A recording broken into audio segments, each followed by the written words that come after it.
Not all the students at Sand Creek Middle School, or students anywhere, know that they're just one mouse click away from danger from predators on the internet. You should not be doing anything on the internet that you feel the need to hide from anybody else.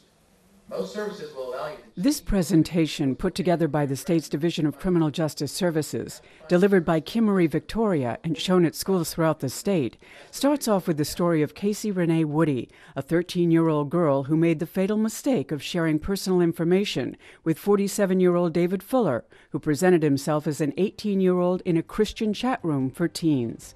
He lured, abducted, and killed Casey before committing suicide.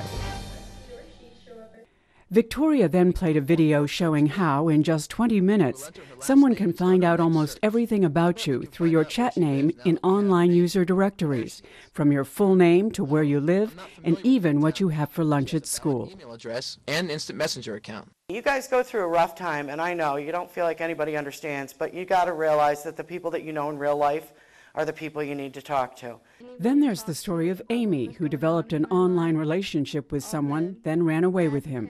I was lucky that I'm not dead on the side of the road right now, 6 feet under. That's how I feel about it. I can't believe I did this. Why did I do that for? It's all these things. If it's like a fairy tale that never happened. It's very scary.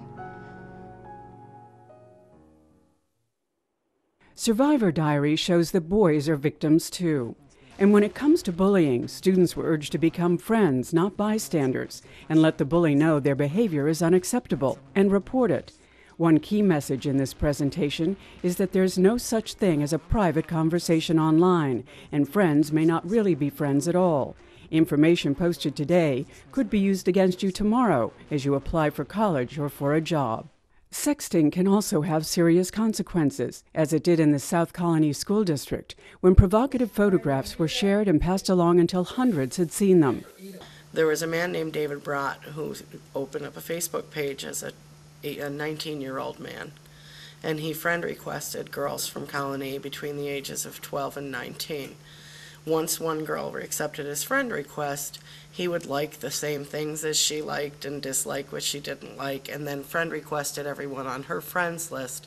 So he just accepted a plea bargain to 3 counts of rape against these kids, but it was right around the corner from our office, and students that are directly associated with my own child.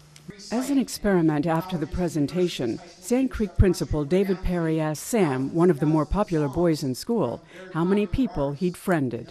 If you have a way of contacting Sam via cell phone or Facebook, stand up. Okay, now, pretty impressive, one selection. Now, those of you that are still seated, look around. Anybody else that's standing, if you have a way of contacting that person, a friend of Sam, stand up. Most of the kids in the auditorium stood up, and after that, Sam said he'll change his privacy settings as instructed on the video. Somebody could get where you live and what you're, like everything about you, they can get out of that, and that's one of the main things that stood out to me. Does that scare you? Yeah, actually, it would. That's something that would scare me. I didn't know how much information you could get from just like a photo or a screen name. What are you going to do differently? Well, I'm going to watch what I post and watch what I'm around when I take pictures or something, or things with my friends or whatever. Cindy Block is supervising case manager for the Missing and Exploited Children Clearinghouse. Think before you click. Before you send that text picture to someone, before you make that comment, before you post that information, before you download from any website that you're not sure is really a trustworthy site, you need to think about it. DARE officer Greg Jensen works with the school to protect kids. Not only can kids be humiliated, they can be arrested for creating child pornography if they post nude photos of themselves or their friends. What's happening is that the kids get on the internet and they don't think the information that they're posting is important. But once they post it, it's out there for anybody to see. Adults in the schools work hard to keep up with what students are doing. They're posting pictures on Flickr, they're twittering nonstop, they're playing chat roulette, and they practically live their lives on Facebook. They're using their time when they're not supervised appropriately to search out these venues.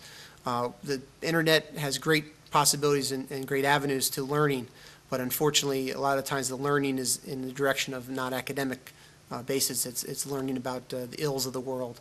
Students have long known the basic 3 R's, reading, writing, and arithmetic. Now they've learned 4 more, recognizing predators' techniques, refusing requests for information, responding to uncomfortable situations by turning off the computer, and reporting suspicious or dangerous contact. If you'd like more information, you can contact the New York State Internet Crimes Against Children Task Force at www.nysicac.org or call 1-877-474-KIDS 5437. Or contact the New York State Division of Criminal Justice Services Missing and Exploited Children Clearinghouse at www.criminaljustic.state.ny.us. The phone number there is 1-800-FIND-KID. In numbers, that's 346-3543. This is Judy Sanders for Centerpiece.